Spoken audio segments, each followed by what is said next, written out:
Hey everyone, and welcome to episode 2 of Draft League Retrospective.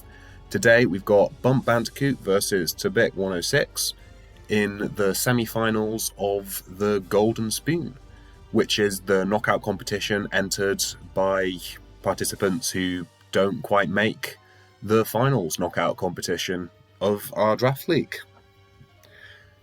And despite being in the Golden Spoon, I think that both of these players have given a very good account of themselves over the course of the draft, both first-time players on their first go in the draft. Bump especially, he won the same amount of games as one of the people that made it into the finals, but his differential wasn't as good, meaning that he lost the games he did lose more heavily. Whereas TBIC had maybe a slightly disappointing draft. He has good knowledge of the game and interesting and creative sets, but he just maybe kind of let a few of the games slip through his fingers a bit, didn't quite press advantages or play to his win cons, but he's going into the Golden Spoon as one of the premier contenders for it if he's able to sort some of that out. And this was a fantastic game. It was really entertaining. It had hacks, it had twists, it had just so much going on. And that's the first reason that I wanted to cover it on the channel, was just there's so much going on that there wasn't time to talk about as it was happening, and I think it deserves to be talked about.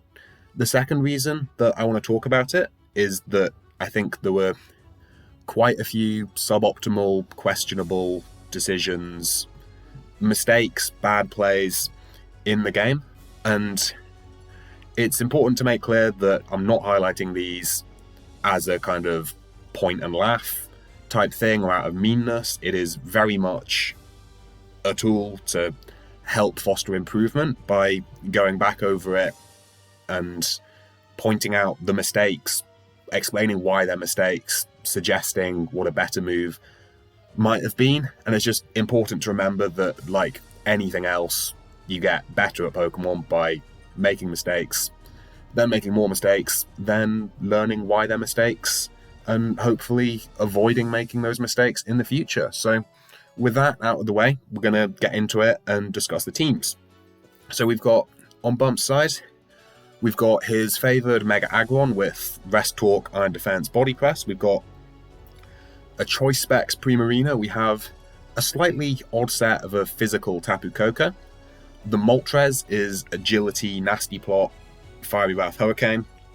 The Gliscor is a Swords Dance set with Earthquake, Roost, and Firefang to hit the Skarmory that TBIC drafted but didn't end up bringing. And the Darmanitan, which you normally expect to be Choice Scarf or Banded, is this time a substitute Belly Drum set with the Salak Berry. Whereas on TBIC's side, we've got two fast frail attackers in the Boltund and the Blaziken. The Blaziken being Focus Sash, Swords Dance, hoping to get brought down to its Sash, get Swords Dance, Speed Boost, and outspeed and kill everything. We've got an Uxie that a lot of the time likes to be utility, like Stealth Rock, Thunder Wave, get momentum with U-Turn. This one, TBIC is going all in on the Baton Pass. This Uxie is Substitute, Calm Mind, Baton Pass, and Reflect, with the intention of passing a Substitute and a load of boosts to the Boltund to help facilitate a sweep. The Mega Camerupt is standard Mega Camerupt things, very slow, but that's why there's a Trick Room on the Hatterene, and Fire Blast, Earth Power, just ready to smack everything up. And the Hatterene is the Trick Room setter to help out the Camerupt, and the Goodra is a physical Goodra, which is a little bit unusual. Goodras tend to be special attackers, but Goodra has got good enough attack that it gets away with it, as we'll see in this game. And for the kind of main threats, on Bump's side, the Primarina looks amazing. The only Fairy Resist is Camerupt, which doesn't switch into a Primarina because it dies to the water moves it's quad weak to. And the only Water Resist is a Goodra, which gets smashed by Moonblast. So Primarina, every time it comes in safely, is putting huge pressure on TBIC, forcing either a sacrifice or a lot of damage or a very risky 50-50 of do you go Camerupt, do you go Goodra? The Moltres, similarly, is looking really good because there is no Dark Resist on TBIC's team, and while it has a bit less raw power than the Primarina, and it's going to struggle to break through the Gudra or the Hatterene on its own, a sufficiently weakened team, and given the time to do so, it can Agility, Nasty Plot, pop its Berserk, and just start sweeping. The Gliscor is, with its Swords Dance Earthquake, the only thing that avoids Earthquakes is the Uxie, and everything other than that Uxie gets hit really hard. But a theme that we'll see throughout this game is that with only the weak Firefang as coverage, the Gliscor is going to struggle to really do very much to the Uxie. And the Belly Drum Darmanitan, it's got the surprise factor, but its main difficulty is going to be safely getting that Belly Drum off, because Darmanitan, it does force switches, it is very powerful, but it's also frail, and if it gets attacked on the same turn that it's Belly Drumming, then it's going to be in trouble. Whereas for TBIC, the Blaziken looks incredible. After a Swords Dance and a speed boost, it's outspeeding and killing everything apart from the Gliscor, which it is 2-hit KOing.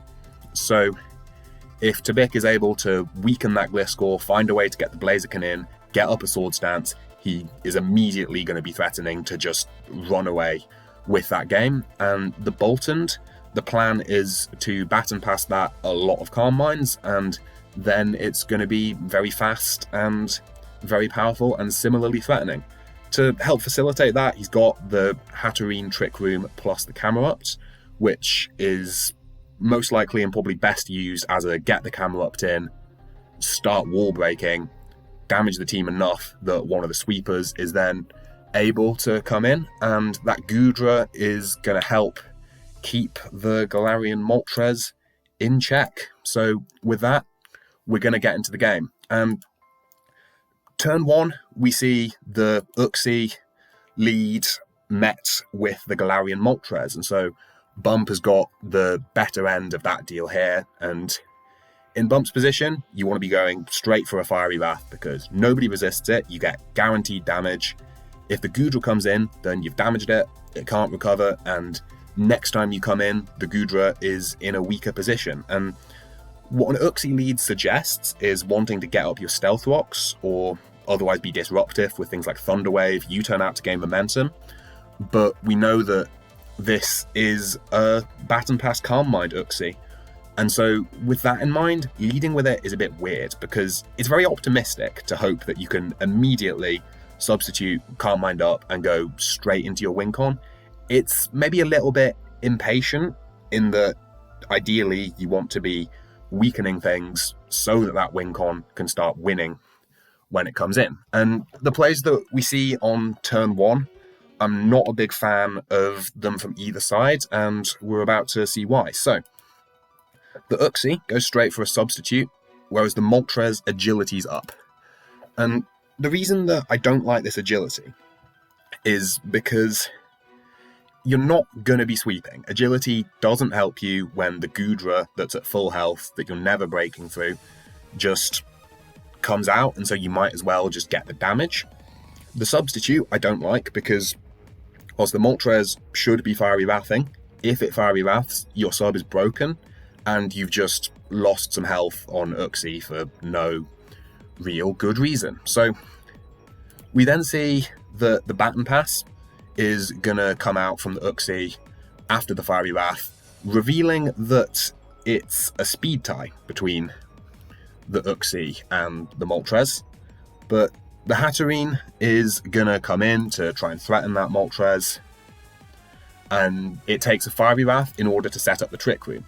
So, similar to the last game where Aeon set up a few Trick Rooms, what we want to be considering is, what are you sacrificing to get up this Trick Room, and are you then going to be able to get enough out of the Trick Room to make it worthwhile? So we've seen 43% on the Hatterene is sacrificed here, and so at the end of the Trick Room we'll look back and say, was that a worthwhile decision? Now, the Primarina comes in and it gets Dazzling Gleamed, and I don't like the hard Primarina here because, as we've established, the Primarina is amazing, and so risking the HP on it I don't like for that reason, when you could go something like Gliscor, which will be able to take the hit, roost off, waste turns of Trick Room.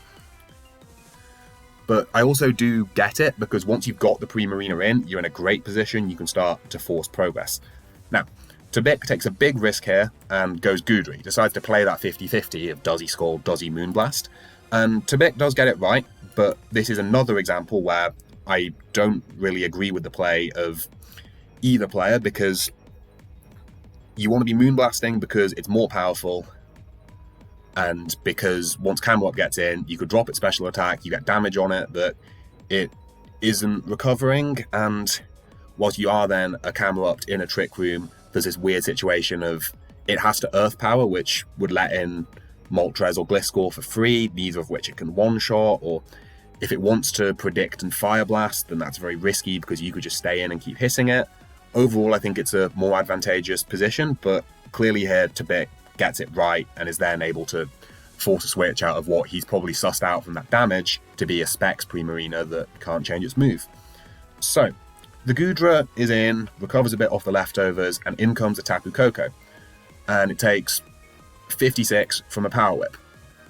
This, I think, is a good play. So Bump has correctly, in my opinion, assessed that the Tapu Koko isn't the most useful mon in this situation, because it's going to struggle to break past Uxie. It is hard-walled by Camelot, which is not a mon that you want to be letting in.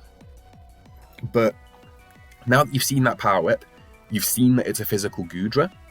After that, that makes the Gliscor seem quite free, because Gliscor has very good physical defense, and another Power Whip's not going to do very much to it. The best a Gudra can do is Aqua Tail, which from that damage wouldn't finish off the Koko and will do so little to Gliscor that it doesn't matter, and you can just Poison Heal and roost it off. But what we're going to see here is that the Tapu Koko stays in and goes down to the Earthquake. Now, even with Tapu Koko not being the most useful mon in the matchup, I don't think this is a good play, which is because, as explained, the Gliscor looks like it's very free to go into, and so you might as well, even though the Tapu Koko isn't good, because even if it isn't good, you can use it as a sacrifice at a later point when you don't have options of things you could switch in. So suppose TBIC gets in the Camelot later on and is going to fire off some powerful attacks, rather than playing that game of does he Fire Blast on my flying types, or does he Earth Power on my Primarina, you can just safely throw out the Tapu Koko and then get the Primarina in and scare it back out. But be that as it may, the Trick Room finishes up and TBIC has made progress out of it. He's got the Gudra in and he's managed to go 6-5 up. So here comes the Gliscor, and as the Gliscor comes out, I think what you want to be thinking here, Gliscor is kind of an awkward mon. It does pressure your team quite a lot. In my opinion, the play here is to go Uxie and then bat and pass out to safely get somebody else in. But what we see here is staying in and power whipping on the Gliscor, which doesn't do very much damage, only 27. The Gliscor's about to get its Poison Heal and start healing that off, and effectively the Gliscor almost freely gets to set up. And the following turn, the Gliscor just Earthquakes on another Power Whip missing, which is unfortunate, 85 accuracy, but equally, you probably shouldn't be going in that position in the first place, because the thing to think about Gudra losing all that health is, now look how much that opens up Moltres. The only switch into Moltres now isn't a switch in because it has so little health that it can't switch in anymore. And so the Moltres is looking amazing now. It's ready to go on a rampage. But whatever the case, the Gliscor then goes for a Fire Fang, which is a bit of an overprediction on Bump's part, but it's not a big deal and it's fine to go for, which is because this Gudra has shown that it can't hurt you. If it had Ice Beam or Aqua Tail or Muddy Water or Draco Meteor or anything like that, it would have gone for it by now. And so you're fine to predict the Uxie and go for the Fire Fang to get a bit of damage off on that switch, hoping to dodge the Earthquake. Another Power Whip comes out, you heal a bit off, whatever. And then at this point, Bump is going to just go for the Earthquake and finish off the Goodra. At that point, if you accept the Goodra's already taken the damage, to sack it is fine, because it isn't really useful for anything, because its purpose of stopping Moltres is no longer met. Although you could still use it as a sacrifice, and as the Uxie comes in, we see how little the Gliscor is able to do to the Uxie, and you could have just done that without letting the Goodra go, and then you have an extra Pokemon. Now, the Uxie goes for another substitute as Bump goes hard Moltres, which is a good play. And now we have more free Fiery Wraths. As TBIC goes into Boltund, the substitute is broken, so he gets that in safely. And this Boltund is ready to outspeed and threaten out the Moltres with some kind of probably strong jaw boosted electric attack. But this reveals itself to be a special Boltund as it Volt Switches, which I'm not a fan of this Volt Switch for a few reasons. So if you expect the Moltres to stay in, you just go for a stronger electric move, Thunderbolt, presumably in this case. But if you're expecting a switch, the only switch that really makes sense is a Gliscor to absorb that Thunderbolt. So if you're expecting a switch, you go for a move that can hit Gliscor. Volt Switch is this, in my opinion, a kind of strange middle ground that doesn't really get everything you want, regardless of what happens. But this Volt Switch bringing the Moltres down to half is very important, because we see the weakness policy popping.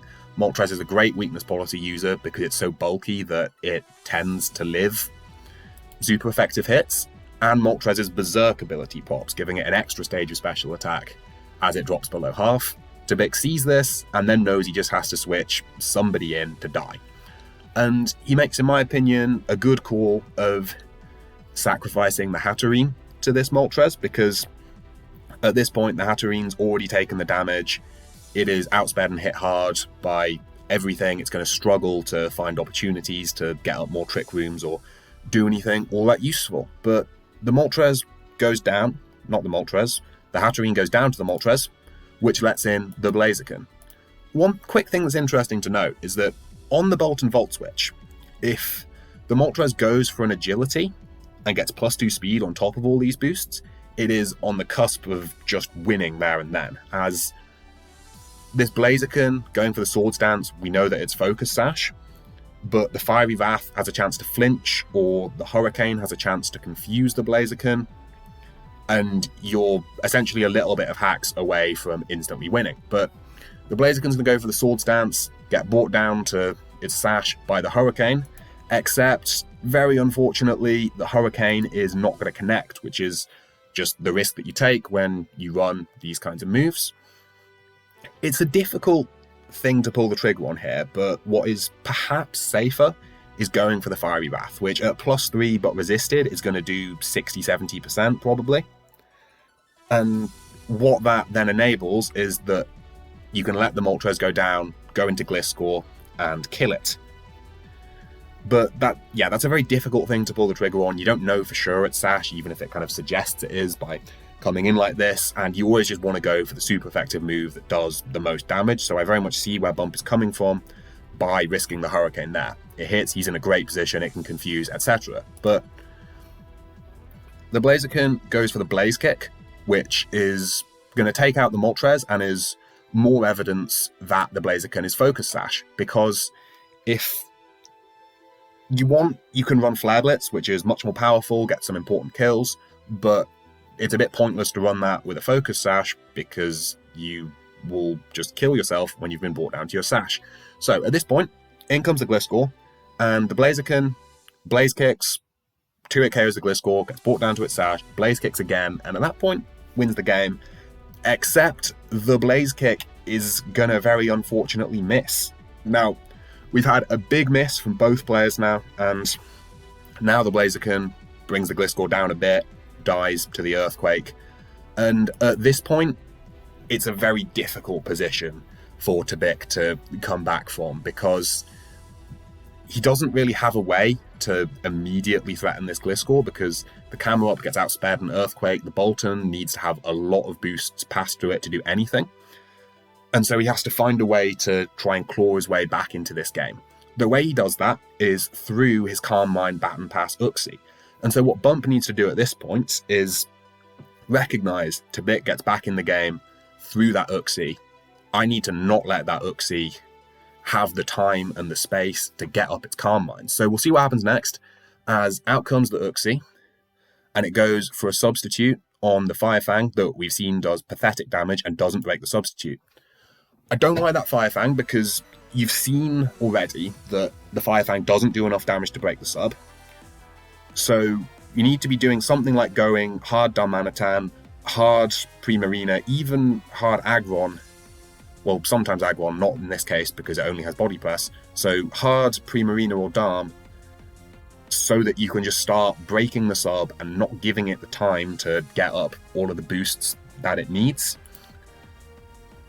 But instead, Bump decides to go for a Swords Dance as a way of trying to break through the subs instead of switching out. And again, I see the rationale here. The Uxie is very passive, it lets your Gliscor set up, but the issue is it's just too slow. As much as the Uxie is letting the Gliscor set up, the Gliscor is letting the Uxie set up just as much. So the Swords Dance happens as the Reflect is revealed, which confirms that this Uxie is completely passive. So none of its moves can affect the opposing Pokemon in any kind of way, which personally I don't like because it gets completely shot down by Taunt, it's set up bait for other things. It's, in my opinion, too passive, but TBIC says that he likes the fully passive sets to completely enable a sweep like what he's going for now, so maybe that's just a difference in preferences. I'm not personally a fan, but it appears to be working for him here, so whatever. The Firefang misses, unfortunate, but largely unimportant because it does pathetic damage. So we then see that Bump is kind of realizing this is a very passive mon that I can take advantage of. So he goes into his Darmanitan and reveals a substitute, and so he's going to be able to get his Belly Drum and his Salac Berry up now. So what TBIC realizes from this Darmanitan starting to set up is, okay, I don't have all that much more time. I need to start making use of these boosts and kill the Darmanitan before it can kill me. So he makes the correct call on when to pass the boosts, and the Boltund comes in behind a substitute. So what we're expecting here is that it looks kind of dire. The Darm is going to be faster, it's going to break the Boltund substitute, the Boltund is going to break the Darmanitan substitute, then the Darmanitan is going to kill everybody, and Bump wins the game. Except the Flare Blitz breaks the sub, and the Boltund reveals the Hyper Voice, which hits through the substitute because sound-based moves bypass substitutes. Now, this was not TBIC having the most transcendent, mind-reading, omnipotent prediction skills in all of human history.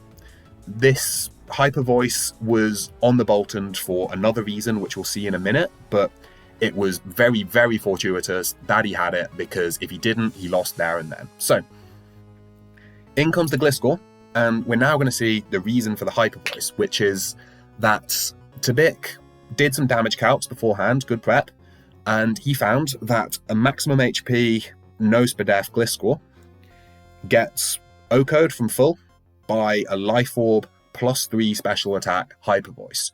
So we're going to see the Hyper Voice come out and do 77. The reason for this is not a max Spadef Gliscor. The reason for this is that TBIC calculated with Hyper Beam rather than Hyper Voice, which is unfortunate and unlucky, and I think it's a good play with the information he had available and what he believed. It is just supremely unlucky that he was basing all of that off of incorrect information. Double check your calcs, kids. So anyway, Hyper Voice, Gliscor survives, Earthquakes, kills. And now we're in a really dire situation for TBIC. So the problem is we've seen that this Uxie can't do any damage. And so the only way that TBIC is going to be able to knock out the remaining three mons is through the Camerupt. The problem being Gliscor outspeeds and Earthquakes, Primarina outspeeds and Scalds. aggron outspeeds, and body presses. So the only way back into this game for TBIC is to pass a lot of boosts into a Camerupt behind a Reflect, but even then it'd be extremely difficult. And Bump, what he needs to do is not let that happen. He needs to, again, go hard pre-Marina and just start breaking the substitutes, not giving it the time and space to pass all of the boosts to the Camerupt that TBIC needs to get back into the game. So he goes for another 9% Fire Fang, giving the Uxie pretty much a free substitute. Again, I disagree with that because you are just letting the Uxie set up, and you have to be going something that is better equipped to stop the setup from happening. Next turn, the Uxie goes for its first Calm Mind, whereas the Gliscor roosts. And the thing with this roost is that generally, yes, you want your Mons high in as good health as possible, but when you're going for a roost, you need to be considering, what am I allowing the opponent by this passive turn that I'm not attacking or damaging them? And also, what do I need the HP on this Mon for? And the Gliscor doesn't need HP, which is because A, it's passively recovering anyway, B, the Uxie can't damage it, so it doesn't care about HP, and C, the Camerupt, you are outspeeding, hitting, and then getting one shot back when the Camerupt has these boosts, regardless of what you do. So the Roost just gives the Uxie even more time to start Calm Minding up. And at this point, full health Gliscor and Bump starts to realize, okay, this is getting a bit out of hand. I need to go into the Pre-Marina. I need to stop letting this happen.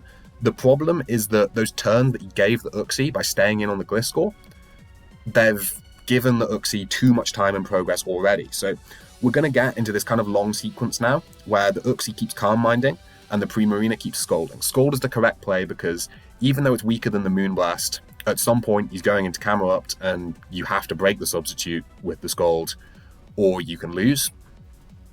And we're going to just see more substitutes, more Scolds. The Scold now not able to break the substitute because of the Gliscor giving the Uxie this much time to start Calm Minding. So I'm going to start skipping because the same thing just keeps happening. The Uxie boosts up, the Uxie substitutes. The Uxie sets up a Reflect, which is a really good play because that means that the Gliscor is doing nowhere near so much damage to the Camerupt, and the Uxie gets back just enough HP on the leftovers that it is able to get one more substitute after the Reflect, and now in comes the Camerupt. The problem with this is that Bump still wins because the Uxie is faster than the Pre-Marina, meaning that when it baton passes the substitute to the Camerupt, it immediately gets broken. There's no way of getting the Camerupt in behind a sub, ready to attack. So in comes the Camerupt, substitute is broken. Now, at +4 Spadef, it is going to live, although it still takes loads because it's quad weak to water, and a Specs Pre-Marina is extremely powerful. So here's a Skull, 60%, goodbye Pre-Marina.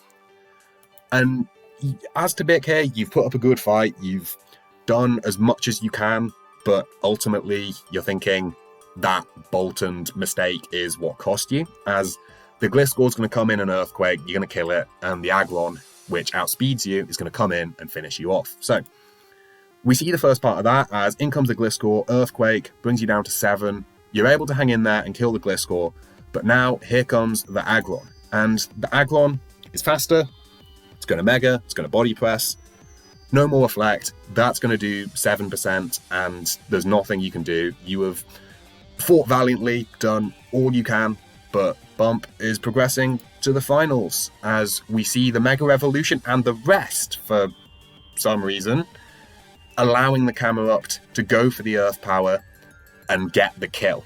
Now, people were speculating that this might have been a misclick, as through resting, instead of attacking, Bump snatches defeats out of the jaws of victory. And he knows that this was a mistake. He knows that he's done this. He was very annoyed at himself for it. But I still want to just kind of explain why that happened, because with these kinds of mistakes, everyone's made them. We've all been there, and it's part of getting better. But it's just important to understand exactly why they're a mistake so that you don't do it again. So, Bump said that the reason he went for the rest was he thought that the camera up outsped him. But the issue with this is that even if the camera up does outspeed you, and it kills, and you miraculously survive, by resting, you just prolong it, right? Like, then you get hit again and die whilst you're asleep. But even if it does outspeed, you need to be going for the move that gives you a 1% chance of winning rather than a 0, which in this case is body press, because as we described, rest doesn't win, it prolongs it in those circumstances. But if you body press, then if TBIC chokes, if he for some reason misclicks or has the mother of all brain farts and stealth rocks or HP grasses or misses a fire blast or anything like that, then you go for the attack and you win. But in this case, that didn't happen, and TBIC moved on to the finals of the Golden Spoon, which is another gloriously chaotic game that I'm going to cover on the channel. And with that, that's it for today. Thanks so much for watching. I've been taking in feedback. I made the music quieter for that reason. Might upload tomorrow, might not. If I don't, see you after Christmas with more games. Thanks again, and goodbye.